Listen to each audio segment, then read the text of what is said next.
Hello students, आज मैं आपको बीएससी पार्ट 2 के स्टूडेंट्स के लिए वुडवर्ड-फीजर रूल के बारे में बता रही हूँ। ये भी अल्ट्रावायलेट स्पेक्ट्रोस्कोपी का ही एक पार्ट है। वुडवर्ड-फीजर रूल क्या होता है? इस रूल के अनुसार 1,3-ब्यूटाडाइन में कितना बैथोक्रोमिक शिफ्ट होता है, ये कैलकुलेट करने का इसने एक तरीका बताया था। अब इसमें जो बेसिक चीज़ है, जो बेसिक मॉडल है ब्यूटाडाइन की, उसकी वैल्यू 217 नैनोमीटर है। इसने जो बेसिक चीज़ दी वो ये है, फर्स्ट चीज़, कि इसका जो वैल्यू है वो 217 नैनोमीटर है। इसमें दो फॉर्म्स हो सकते हैं, सिस फॉर्म हो सकता है, या ये C2, ये C1, C2, C3, C4, तो C2 से C3 के बीच में अगर अपन ट्विस्ट करेंगे तो ये ट्रांसफॉर्म आ जाता है। तो इसमें जो ट्रांसफॉर्म है वो ज़्यादा स्टेबल है, ज़्यादा स्थायी है, इसलिए इसका जो एब्जॉर्प्शन है लैम्डा मैक्स का वो लॉन्गर वेवलेंथ पर होगा। फिर तीसरी इसमें चीज़ आती है conjugated double bonds. Conjugated double bonds अगर CH2 double bond CH, CH double bond CH2, इसकी वैल्यू है 217 नैनोमीटर। अगर ये एक रिंग में है और होमोएन्युलर है, होमोएन्युलर का मतलब हुआ एक ही रिंग के अंदर अगर double bond, single bond, double bond है, या ये देखिए double bond, single bond, double bond, तो ये एक तरह का है। अगर अलग अलग रिंग में है, double bond, single bond, double bond, double bond, single bond, double bond, double bond, single bond, double bond, तो ये हेटेरोएन्युलर होगा, इसकी वैल्यू अलग होगी।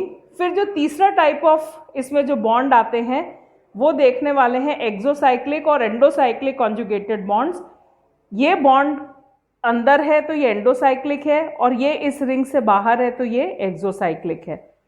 अगर अपन इस रिंग को देख रहे हैं तो क्या है, ये एंडोसाइक्लिक है, पर इस रिंग के लिए, क्योंकि इस रिंग के ये देखिए बाहर है डबल बॉन्ड, तो ये इसके लिए एक्सोसाइक्लिक डबल बॉन्ड है।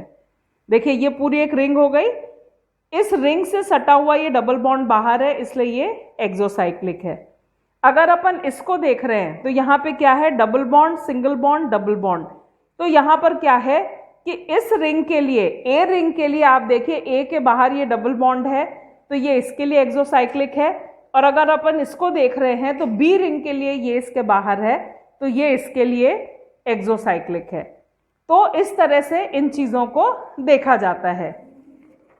अब लैम्डा मैक्स कैलकुलेट करने के लिए कुछ तथ्यों को देखा जाता है। इसमें अपन को क्या क्या देखना है कि इसमें जुड़े हुए अल्काइल समूह या रिंग रेसिड्यू कितने हैं, कॉन्जुगेटेड डबल बॉन्ड है, इसमें कौन से समूह, जैसे पोलर समूह अगर कोई जुड़े हैं, क्लोराइड, ब्रोमाइड, आयोडाइड, OR समूह, तो उनको देखना होगा। अगर अपन इसकी टेबल फॉर्म में देख रहे हैं तो जो बेसिक वैल्यू है वो 217 है। होमोएन्युलर मतलब अगर रिंग के अंदर डबल बॉन्ड मौजूद हैं, जो कि मैंने आपको दिखाया था, ये होमोएन्युलर है। अगर इसको अपन देख रहे हैं तो इसकी वैल्यू 253 है। हेटेरोएन्युलर अपन देख रहे हैं, हेटेरो मतलब जो बाहर बाहर रिंग में, ये हेटेरोएन्युलर है, तो इसमें कितनी वैल्यू है, ये वैल्यू 214 है। फिर इसमें अगर अपन देख रहे हैं डबल बॉन्ड का अगर कंजुगेशन एक्सटेंड हो रहा है तो उसकी वैल्यू 30 है, अल्काइल सब्स्टिट्यूएंट की वैल्यू 5 है, रिंग रेसिड्यू की वैल्यू 5 है, एक्सोसाइक्लिक की वैल्यू 5 है, OR समूह उपस्थित है तो 6 है, SR समूह उपस्थित है तो 30 है, OAC समूह उपस्थित है तो 10 है, NR2 तो 60 है, क्लोराइड ब्रोमाइड अगर जुड़े हैं तो 5 है। तो इनको अपने को याद रखना होगा, ये वैल्यूज़ अपने को थोड़ी सी दिमाग में याद रखनी पड़ेंगी, उसके बाद अपन कैलकुलेशन कर सकते हैं। अब इसकी कैलकुलेशन कैसे करनी है, बहुत सिंपल कैलकुलेशन है। सबसे पहले अपने एग्जाम्पल देखते हैं, इसका एग्जाम्पल देखते हैं, या सबसे पहले अपन सिंपल इसका एग्जाम्पल देखते हैं। इसमें क्या है, ये डबल बॉन्ड, सिंगल बॉन्ड और डबल बॉन्ड, तो ये क्या है, हेटेरोएन्युलर है। मैंने जैसा आपको बताया हेटेरोएन्युलर की वैल्यू होती है 214, ठीक है। अब रिंग रेसिड्यू इसमें देखना होता है। रिंग रेसिड्यू क्या होते हैं कि डबल बॉन्ड को अटैच्ड वैलेंसीज, तो अब अपने को देख रहे हैं अपना डबल बॉन्ड यहाँ से लेके यहाँ तक है। अब इसमें क्या अटैच्ड वैलेंसी है, A, ये B और ये हो गई C, ये 3 इसमें वैलेंसीज अटैच्ड है। तो इसमें रिंग रेसिड्यू हो गए 3, तो 5 × 3 15। अब अपने देखें एक्सोसाइक्लिक डबल बॉन्ड, तो इस रिंग के लिए कोई भी एक्सोसाइक्लिक डबल बॉन्ड नहीं है। देखिए इस रिंग से कोई भी बाहर डबल बॉन्ड नहीं है, बस इस रिंग से बाहर ये एक डबल बॉन्ड है।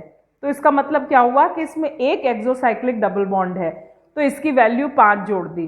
तो अगर अपन अब इसको जोड़ेंगे तो ये 214 प्लस 3 रिंग रेसिड्यू 15 प्लस 5 234 हो गया।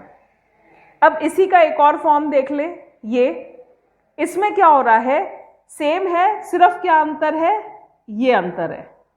तो क्या हो गया, सेम वैल्यू हो गई, हेट्रोसाइक्लिक बॉन्ड 214, रिंग रेसिड्यूज 1, 2 और 3 रिंग रेसिड्यूज 15 है ना। अब इसमें क्या है, एक्सोसाइक्लिक डबल बॉन्ड, ये 1 हो गया, ये 5। अब इसमें क्या चीज़ है, अल्काइल सब्स्टिट्यूएंट। अब इसमें क्या है, ये जो डबल बॉन्ड है इसके ऊपर ये समूह, ये क्या है, CH3 ग्रुप जुड़ा हुआ है। तो अल्काइल सब्स्टिट्यूएंट की वैल्यू कितनी होती है, 5। अल्काइल सब्स्टिट्यूएंट यहाँ जुड़ा हुआ है, उससे अपने को कोई मतलब नहीं है। कौन सा देखना होगा कि इस डबल बॉन्ड पर अगर कोई CH3 ग्रुप जुड़ा है, तो इस डबल बॉन्ड पर ये CH3 ग्रुप जुड़ा है, तो ये इसकी वैल्यू 5 हो गई, तो ये वैल्यू हो गई 239। तीसरा अपन एग्जाम्पल लेते हैं इसका, ये क्या है, ये एसाइक्लिक कंपाउंड है। यहां पर अपने सब साइक्लिक कंपाउंड थे, यहां पर ये क्या है, ये ओपन चेन है, तो ये एसाइक्लिक कंपाउंड है, तो इसकी बेसिक वैल्यू हो गई 217।